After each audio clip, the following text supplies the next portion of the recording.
Hey friends, I'm Stacy and this is Gorgeously Aging, and today we're going to do a micro needling session. So before we get started, you guys, I will let you know I have prepped my skin ahead of time. I wash my face thoroughly with the CeraVe Salicylic Acid Cleanser to give it a nice deep clean. I then alcohol swabbed my skin and applied a topical lidocaine. I let that lidocaine sit on for about 20 minutes and wiped off thoroughly with an alcohol swab. I then went over it with sterile gauze and a little bit of water just to make sure all of that lidocaine is off the skin before proceeding with the microneedling. For those of you brand new to my channel, my name is Stacy. I am a 52-year-old master in medical esthetician with over 30 years experience in the salon and spa industry as an owner, esthetician, cosmetologist, and permanent makeup artist. Skincare is my passion and I love sharing my knowledge to help others reach their skincare goals. If you like this video today, don't forget to give it a thumbs up, but also hit that share button and text it to a friend. If you've been with me for a while, you guys know I've been using the Dr. Pen M8 for years, but I did just get the Dr. Pen A10 to give this a try. And I'll tell you right off the bat that one of the things I like about this A10 is that you can see the numbers on the dial much easier, especially for over 40 eyes. So it has 5 speed settings, and we'll talk a little bit about speed in just a second. And it's easy to see where you're at because the little blue dots light up as you get faster in speed. You hold and press to turn this off. Now these cartridges are a one-time use. You don't want to use them more than once because they will no longer be sterile, but also because the needles inside become dull with each use. The quickest way to get a skin infection is to use these needles more than one time, even if you're only using them on yourself. Today we're going to use this Ultra Lifting EGF ampoule. This is from Amazon and I will list it down below. All of these things here, you guys, can be bought on Amazon. These are consumer available products. This is a very cost-effective skin serum and booster, and it is needle safe.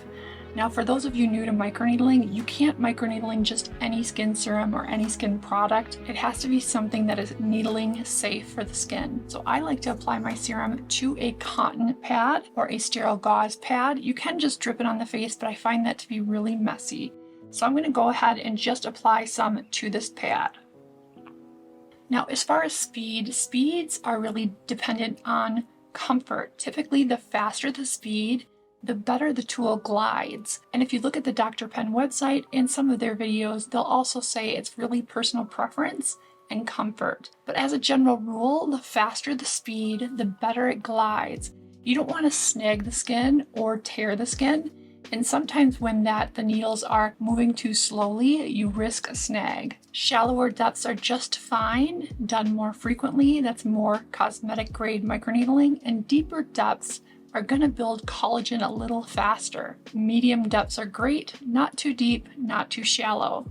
Typically, the bonier areas like the forehead, it's more comfortable to go a little shallower. I'm going to do 0.5 on my forehead and go a little deeper on the meatier areas. I'll list the depths on the screen as I go. So I'm going to go ahead and turn it on. I'm going to go up to a speed of 4 and I have a setting of 0.5. We're going to start on the forehead. Work in sections. I find that to be easier. And whether you go in circles or up and down and back and forth doesn't really matter. There's no right or wrong way. So I'm going to go ahead and apply some of this to the forehead. And I forgot to put on gloves, you guys. I've already sanitized my hands, but I do like to wear gloves. Something to remember is if you bleed a little bit, that's totally okay. And everybody's a little bit different. Some people bleed easily, some people don't bleed at all. All right, I'm gonna go over that one more time. It tends to dry out fairly quickly. And I like to go back and forth, move down. I'm gonna go on this right side of my forehead.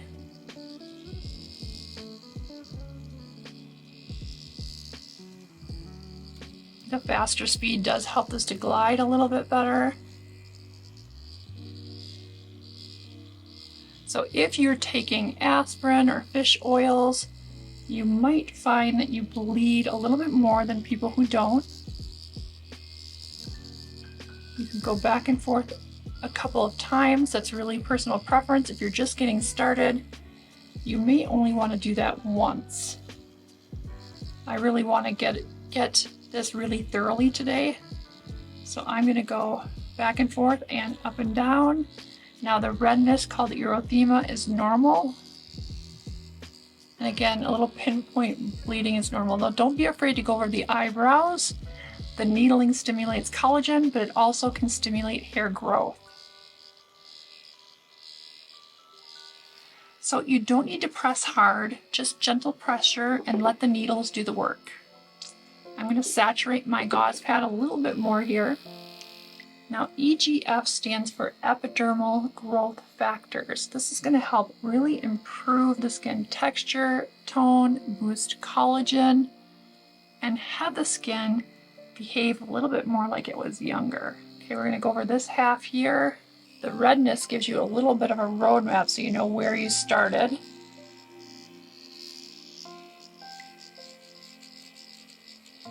I like to go between my brows really well because I have some enlarged pores there.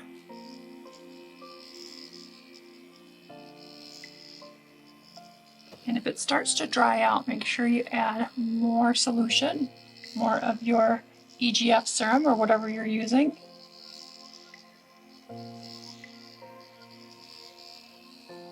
So the needling itself, regardless of what you use for serum or skin booster, is going to boost collagen.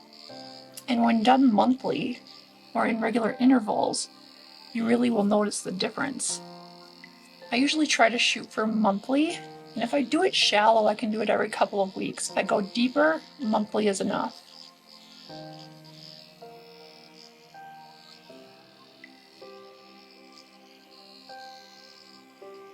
As far as the speed that you move with your hand, adjust according to how it feels.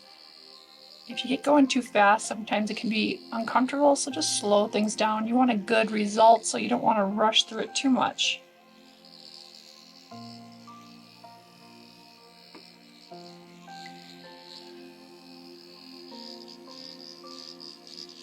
Microneedling, in addition to stimulating collagen, will also help the texture of the skin. It will improve acne scars. It'll smooth fine lines and wrinkles and help with hyperpigmentation.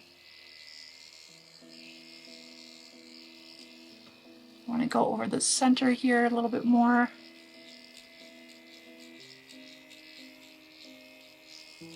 This is one of those treatments for me that has very little downtime. I'll be red for a day or two, and I usually don't wear makeup for 2 days. Some people will go back to makeup right after 24 hours. I want to go underneath my eyebrows here just a little bit. I'm going to add a bit more serum. I'm going to go under the eyebrows just to tighten up the eyelids there a little bit. I've noticed a difference doing this on the way my eyelids look, both upper and lower eyelids. It definitely tightens them up a bit when you do this regularly, so I try to do it every month.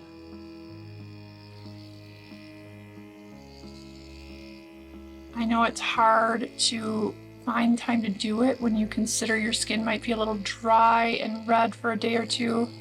For me, that healing usually lasts about 3 days, and then my skin looks great. So you don't want to do it down in this eyeball area with the needles, like this thin skin, just right above. And be gentle, that's very thin and delicate tissue.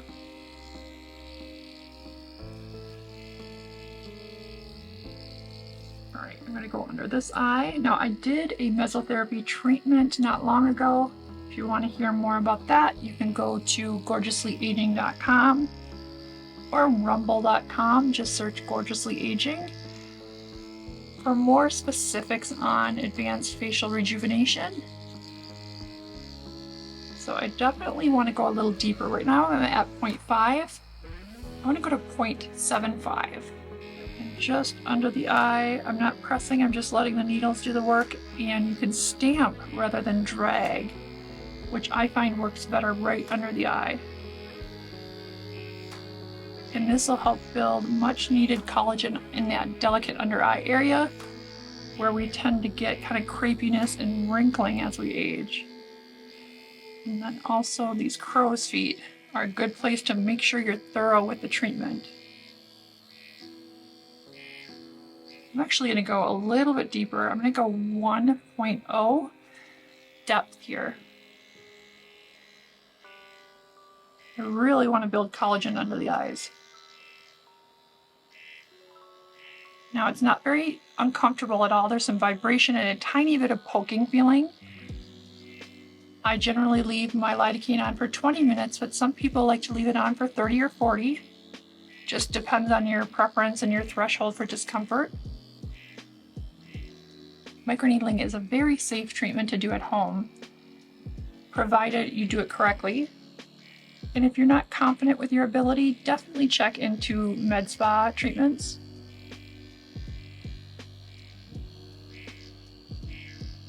It's really quite simple after you get the hang of it. So the truest benefits come not just from the skin booster. In this case, we're using that Amazon EGF formula. It comes from the needling itself. I like to use the same gauze to apply because once it's saturated, it's not going to oversaturate. If you keep using a dry one, it's going to suck up so much of your product. But that's my personal preference. All right, so we're going to go around the cheek area here. You can see I have a tiny bruise here that's from the under eye mesotherapy treatment.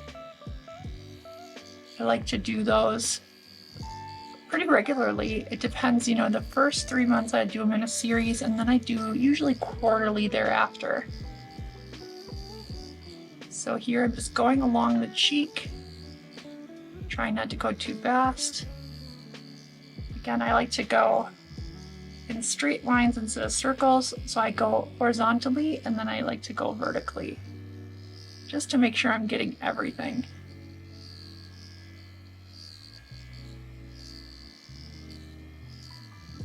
And again, I'm at the depth of 1 with a speed of 4. I'm going to go over my nose just very quickly, but I'm going to bring down that depth because the nose is very bony. So I'm going to bring the depth down to 0.5.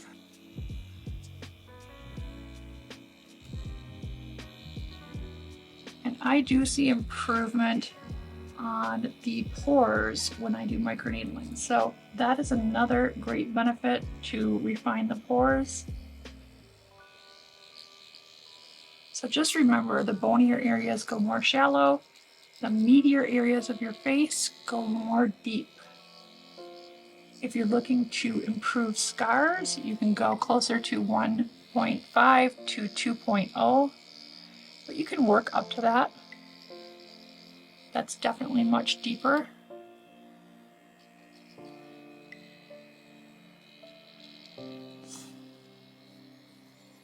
Now the upper lip, also go a little shallower. Maybe not 0.5, I'm going to go to 0.75. This will help with those smoker's lines or vertical lip lines that we get as we age. Sometimes I call it drinking through a straw lines, because as we drink through a straw, which we should avoid, but I love drinking through a straw. When you drink through a straw, you definitely create those lines. So you Stanley Cup lovers, which I am one too, and I actually have a hydro flask with a straw, which I love, but I'm trying to avoid drinking out of things with straws. As I say that, I have mine right here, but I try to be cognizant of it because it does create wrinkles around the mouth. Now the upper lip is a little sensitive. I'm pretty numb at this point. So I just pressure with some light poking.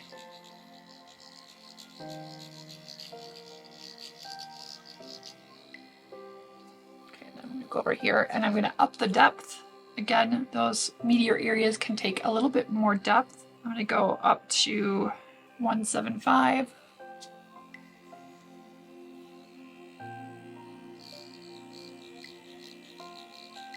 This really helps when you're starting to see that texture on your face, especially if you're perimenopausal or postmenopausal and you feel like the surface of your skin is a little dry, lackluster, and you can start to see lines or crepiness. This, doing it regularly, monthly, even after the first treatment, you'll see an improvement.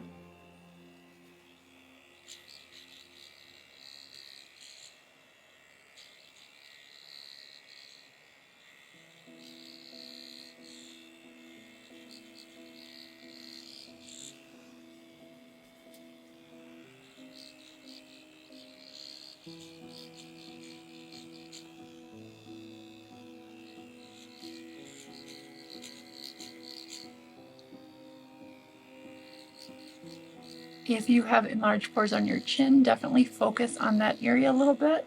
Make a few extra passes in those areas you really want to target and build collagen and refine texture.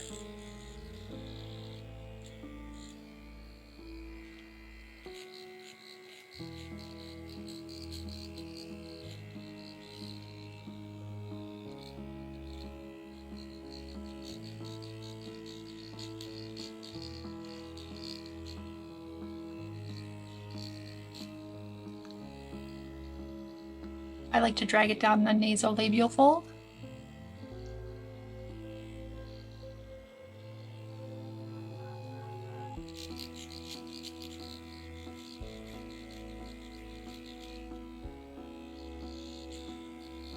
After about 4 days, you really start to see the radiance created by the microneedling as the skin is healing.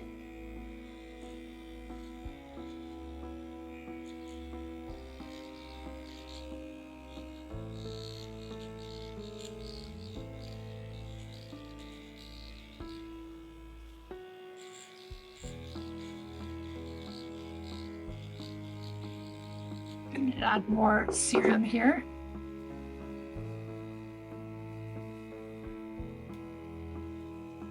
You can kind of see where we've been because of the erythema or redness. This area, we're going to go to the cheek now. And you can do it in whichever fashion makes sense to you. I do like to do sections. Remember the meatier areas, you're going to go a little deeper if you'd like. And the bonier areas a little more shallow. Speed really isn't critical, it's kind of a personal preference, but the needles do glide better when the speed is faster. There is no hard and fast rule that you have to do this speed with this depth. So if anybody tries to tell you that, they're not being honest, or maybe they're just not informed.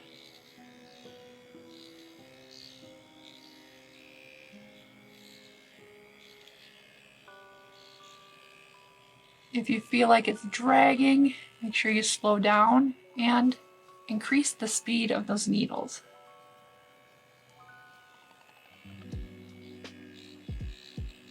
I want to make sure to go over this part of my cheek where I have a few enlarged pores there.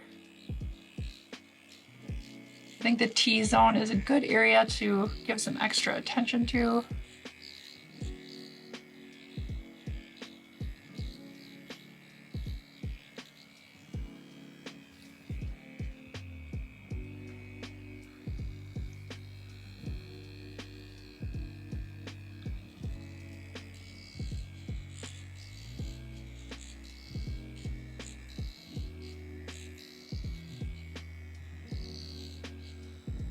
I tend to rush a little bit, so it's always a matter of reminding myself to slow down.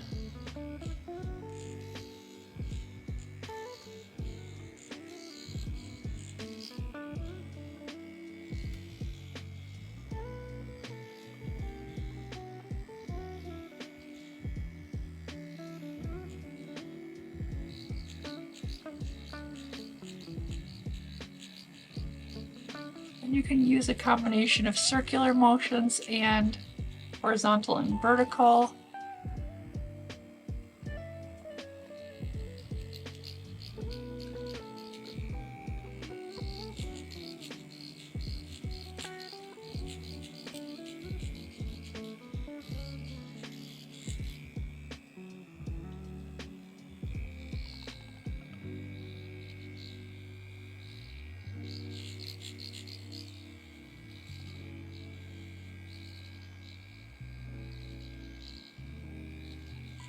If you have acne scarring, this is an excellent treatment for that.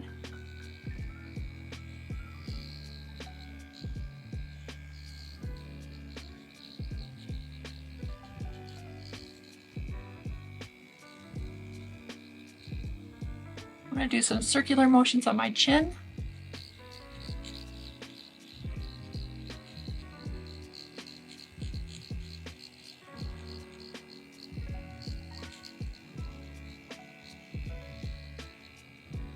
You could do some stamping as well.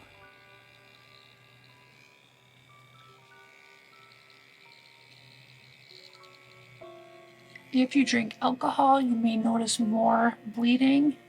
When I was a drinker, I did bleed more, and I don't drink now, and I don't bleed nearly as much. And I actually heal up quite a bit faster. So I would avoid alcohol during the few days that you're doing the treatment. You can avoid it a day or two before and a day or two after, and drink plenty of water. That's the quickest way to healing.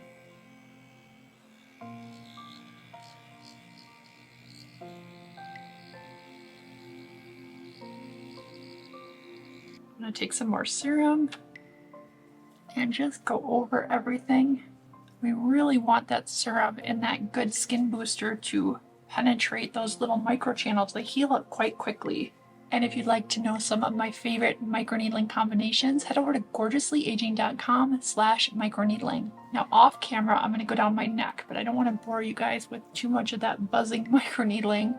But you can do the same thing on your neck and chest to improve the skin tone, texture, improve wrinkles, improve those crepey areas that might be developing on the neck and chest, and boost collagen, which is so important as we age. So as far as aftercare, we want to be very careful not to be in the sun when our face is raw and just treated. So wearing a sun hat if you have to be outside, using a mineral sunscreen every day is so important. And then I like to use Vana sulfate or Avene, I'm not sure how you pronounce that, and that is this product. So I'm going to let the skin booster absorb completely. We don't wipe it off or rinse it off, and then go over it with the Vana sulfate. So I'll be right back and I'll show you how this goes on. It's very thick like a diaper cream, but it helps to heal the skin so beautifully. So I'm going to let this absorb for a couple of minutes and then I'm going to put this cream on. Okay, you guys, so I did my neck and then I applied a really heavy coat of the Vana sulfate. I thought my camera was running and it was not, so I missed applying this. I like to take a really liberal amount, and this is very heavy cream, but it really locks in that skin booster and the moisture. I reapply this every few hours over the next 48 hours. I use either this or the Bioderma Ultra Nourishing Cream. This is not quite as thick, it absorbs more quickly, but it isn't as occlusive or locking in of the moisture as the Vana sulfate Plus. I use both of these, it just depends on how dry my skin is feeling, and sometimes I'll use this, let it absorb, and top it with this to lock it in. It's important to be diligent in the first 48 hours after microneedling to keep that skin moisturized. You will have some redness, it'll look a little bit like a sunburn, and it'll feel very dry if you're not putting on lotion regularly. The more coated with lotion you keep it, the quicker it heals. Always remember after microneedling treatment to wear sunscreen or sun hats and avoid direct exposure to the sun. I like to wait at least 48 hours, if not 3 full days, to wear makeup. And when washing the skin, use cool or lukewarm water, avoid hot water, and use a very gentle cleanser like the CeraVe Cream Cleanser. Avoid active ingredients on your skin like vitamin C's and retinols, also acids, immediately after microneedling and for a few days until the skin heals, and then resume your active skincare ingredients. Some people will use retinols immediately after microneedling to create kind of a peel of sorts, but this will prolong the healing process. I personally don't because I have sensitive skin, and for me it causes more harm than good. Thank you so much for watching and joining me today. If you like this video, give it a thumbs up and hit that share button and text it to somebody that you think might appreciate learning a little bit more about skincare. Please be good to yourselves and to others. I will see you next time.